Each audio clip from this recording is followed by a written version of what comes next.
Dragon Ball Super episode 97 is now officially in the history books, and today we're going to go ahead and dive into the official Dragon Ball Super episode 98 preview to further dissect as to what's going to be going down in next week's episode. And again, if you guys want to go ahead and watch the episodes yourselves, you guys can go ahead and go to crunchyroll.com and watch the episode in 1080p quality, as today we're going to go ahead and further dissect and break down the overall preview and seeing what's going to be going down in next week's episode. And again, if you guys have anything to add on to this video, go on ahead and drop your comments down in the comment section below, and make sure to turn on notifications and subscribe for more Dragon Ball content. So without wasting any time, let's go on ahead and dive right into the overall preview. So as you guys can see right over here, alright, so we have Goku versus Bergamo, in which obviously enough, a lot of you guys were asking me as to what this white aura is.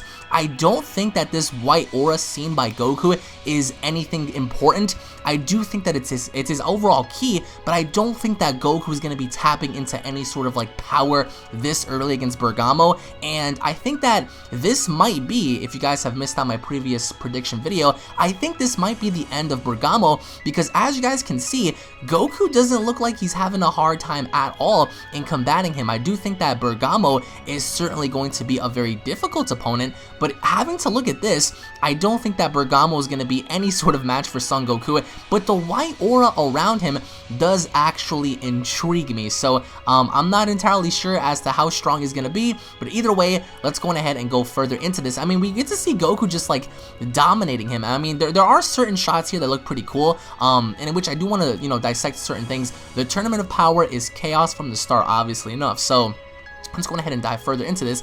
Ro is gonna be a guy where it's gonna suck to see him go, but because he's like one of the biggest ass clowns of this entire tournament. But either way, I mean, I think that, all right, before I go into her, I think that Ro is definitely gonna provide great entertainment in the idea that he's gonna be screaming and yelling. So who the hell is she?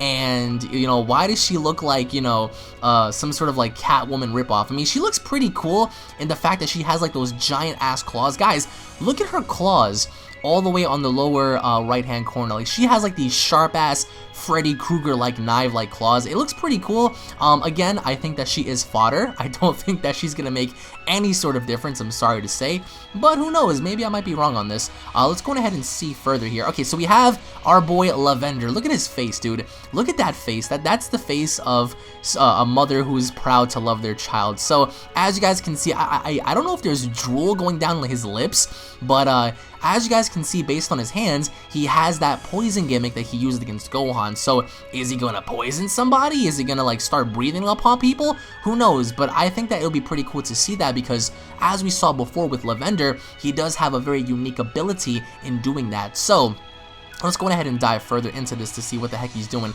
Obviously he's like in rage mode here. Vegeta. Okay, so everyone's talking about Vegeta. What's Vegeta gonna be doing? Who knows? It says here, I'm surrounded by enemies. So it looks like maybe Vegeta is aware of his surroundings. So obviously enough, this right here is a copy and paste from the intro, from the introduction of the Dragon Ball Super Tournament of Power opening. So as you guys can see, it is the exact same. The only difference is Goku has like this white shiny aura around him. So what I think this is key control. I don't think that it's any sort of godlike form or something like that, but whatever it may be, I mean, it looks cool, but we're gonna have to wait and see what really happens with that. So look at his tongue. He gets the snot beat out of him, and I'm telling you all right now, I think that this might be the end of Universe number 9. I really can't see them going far in this overall tournament. So Goku's molly-whopping him. Bergamo looks like he just saw Jesus Christ himself before his very eyes. So let's go ahead and dive further into this. Sidra, obviously worrying about this. I mean, I don't think that he's going to play a key role next week, but I do think that his ass is going to be gone as soon as the Omni King begins to erase stuff. So I'm calling it right now. Universe number 9 is going to be the first one to go. The Universe number 9 guys are focusing on attacking me one after another. So the Omni Kings don't even care. I mean, so as long as they provide entertainment, that's the only thing they really care about. So let's go ahead and dive further into this. Daishinkan looks pretty cool. Grand Priest looks pretty cool underneath like that sunlight beam there. So Vegeta is still fighting this dude. Why is this even happening? Why is Vegeta fighting this Obelisk the Tormentor ripoff? I mean, obviously enough, Vegeta should have destroyed him, but I wanna give this dude credit in saying that maybe he's durable enough to compete against Vegeta. But even after Vegeta, from all these years of training and whatnot, first of all, look at that flexibility though. He looks like he's about to Bangkok him. After years of training though, how is Vegeta even able to use Super Saiyan against this dude? Maybe this dude is as strong as we all assume he is. Maybe he's not. But Vegeta got those legs though, man. But I mean, we saw in the previous episode where Vegeta was like punching this dude over and over and over and over again, and to no avail. So maybe something happens here to where, you know, it's different. So we're gonna go ahead and fast forward this. Okay, so Frieza, they're copying this from Dragon Ball Super episode 94, I believe, when Frieza shot down one of the assassins that was talking to him. So as you guys can see, the finger death beam of righteousness, I guess, I don't know. Just Frieza looks pretty cool doing this though, so I do think that he's gonna shoot somebody. Maybe he's gonna shoot Goku by accident, saying, oops, my hand slipped again, you know, like just being Frieza, you know, oops, my hand slipped kind of thing. So either way, let's go ahead and dive further into this. Goku and Bergamo, once again, I don't think that Bergamo is going to last very long, to be honest, so let's go ahead and dive further into this. Okay, so Dai Shinkan looks pretty sinister,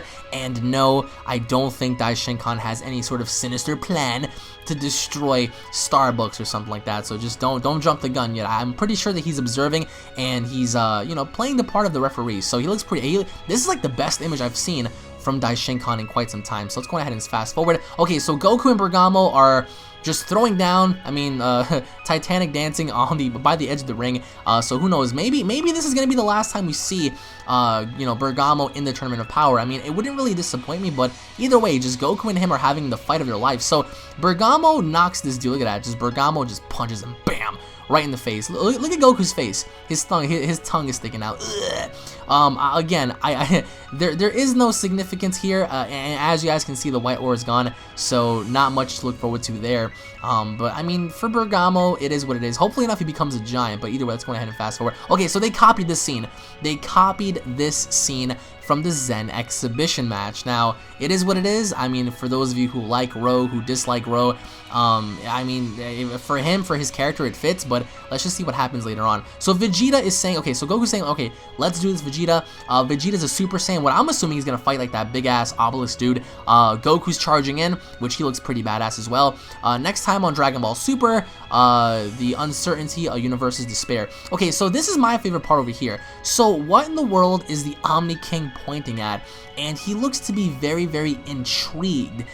So maybe something happens in the sky, maybe something happens to where it catches his attention, but he does look very, very surprised at something. So I have two theories to this. Number one, he's either going to use that finger to erase a universe, in which case I do think may happen, or he's pointing at the action in which, you know, he notices a specific person, so he's just wanting to address them. But either way, this is a very interesting scene because, you know, the only time we saw him point the finger was at Jiren, so who knows what's going to happen there. Now, with that having to be said, let's go ahead and dive into the comment section of my Dragon Ball Super episode 98 predictions video to see what exactly the community had to say in regards to the episode preview and what everyone else thinks is going to happen in the upcoming episodes. So, my dude Hito, you can see the power he has outside of his assassination abilities, sheer willpower. He is the legendary assassin for a reason. He certainly knows what's going on, and I'm most hyped to see him once again.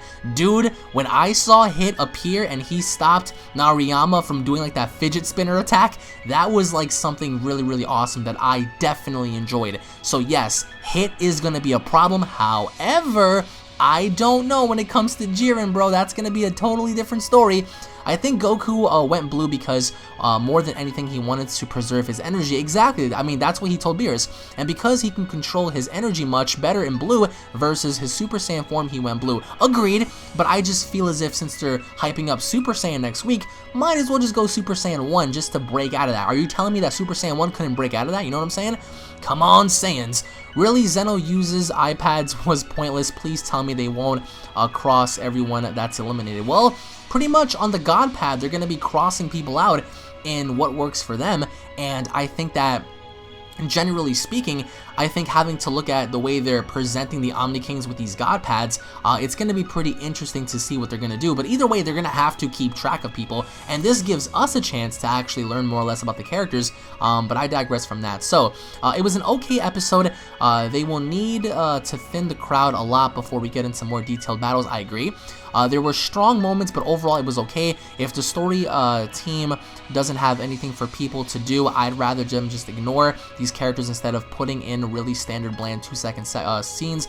Watching Vegeta speed punch random dude in an entire episode is just dumb. I agree. Vegeta having to punch that one dude over and over and over again was dumb. Watching 18 get nowhere versus the same person is just dumb and not satisfying. Thinking about it, there was just a lot of scenes that were not satisfying. Seeing Frieza fire random beams at whoever isn't satisfying. I disagree. I think that showing off Frieza shooting random people is pretty funny because that's Frieza's character. He doesn't really care. Vegeta wasn't satisfying. The whole Universe 17 besides Goku wasn't really not satisfying. Damn. Hit stopping on that spinning dude was satisfying because it had build up, purpose, and meant something. Basal actually knocking someone out was actually satisfying. Jiren just watching the whole thing without a care in the world was satisfying because that's been his build up. He is not going to fight until someone actually makes a move. I agree. Until someone steps up to Jiren, it's gonna go down. Also, it being only 1 minute of the battle was just LOL. Yeah, man, that entire episode summed up 1 minute from the 48 minutes. So we might actually have 48 episodes, guys. It's gonna be a lot. We are back to Namek time again, where people can just do entire sets of battles against one another, and it takes a literal 30 minutes, and it can only be 1 minute per story time. I agree. This is gonna drag on, guys. So prepare your anuses for that. Can't wait for the herd to thin, each universe to go down up to about 3 members each, and then the real battles between the characters begin. I agree. I actually think that we will have about 5 similar episodes to this one. I agree again. Maybe even more since the entire episode went by and only 2 fighters brought in it. Perhaps the storytellers sped it up with things like what they're doing with Goku next week, where an entire universe team goes for one guy and loses, so boom, there goes 6 to 7 people at once. I highly agree with that. They have to start thinning out the herd and trying to, you know, get rid of all the fodder universes. So I agree. I think that they're gonna have to display a lot of these nobodies having to fight Jiren, Hits, Goku, Vegeta in order for that to be established. But I agree, once the herd starts, you know, thinning down, that's when we're gonna see these big ass battles occur. I loved it when Frieza, with a sadistic look, was on him off to enjoy myself. Yeah, I'm off to enjoy myself, and just started looking and shooting Ki Blast and not caring who he hits. Yeah, he didn't really care, which is why I think that next week he's gonna start shooting those blasts and he doesn't really care who's gonna get hit. Imagine if Goku and Frieza were forced to fuse somehow. Isn't gonna happen, bro. Zeno from the future, wouldn't he know how all this pans out because he was from Trunks' timeline? Well, no, just because, you know, Zeno was from the future doesn't really mean that he knows the outcome of this tournament because he never met Goku during that time. I think that Jiren is blind. Jiren is not blind, dude. He clearly saw Goku, he was staring at Goku, and he saw the other opponent that was coming at him, so no, he's not blind. Anyone else notice that Goku vs. Bergamo fight in the preview was the same as the intro? Exactly. Let's see, 5 minutes into this vid, best part of the whole episode. Damn. Well, that's something. Well, thank you for enjoying the video, by the way. In my opinion, Goku will take on Toppo, then Jiren, or while Goku is taking on either Jiren or Toppo, other one will interrupt because that Goku leaked image is pointing that out. By the way, I don't think Jiren is strong like Goku or Vegeta. What? But he probably has a special ability like Hit. I hope they really do it like the manga. Well, I disagree. I think that Jiren is built up a certain way to be strong, to be that dude. Otherwise, they wouldn't have this lore about him. But I think that overall, it's going to be interesting to see what happens because Jiren's going to be that dude, man. I'm telling you all right now. The boys are going to fuck up Universe 9 and 11 and the Mouse 1, 11. Well, the Mouse is in trouble, dude. I mean, you can already tell based on Beerus' reaction. Okay, so let's go ahead and scroll more down here. I was replying to you guys earlier, actually. Let's go ahead and see. Goku and Vegeta taking out all of Universe 9 in the next episode. Sadly enough, that's what I think may happen. So nobody's going to bring up the whole plot hole when the universe's god of destruction dies, his angel ceases to exist, as said in the Goku Black arc.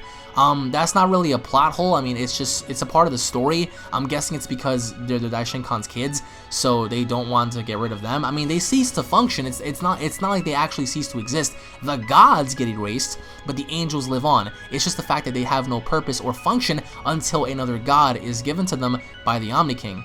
Let's go ahead and scroll more down here. Anyone else notice Universe 4 is missing 2 people on the God Pad? Yes. And yo, for some reason, I don't know if it's just me, but why do I have the feeling that people are gonna start like hopping from universe to universe? For example, we might see Frieza kind of say the hell with you guys and go, you know, with Catella. Who knows? I mean, maybe that spoiler might be true, but I think that down the line, we actually may see some replacements with certain universes.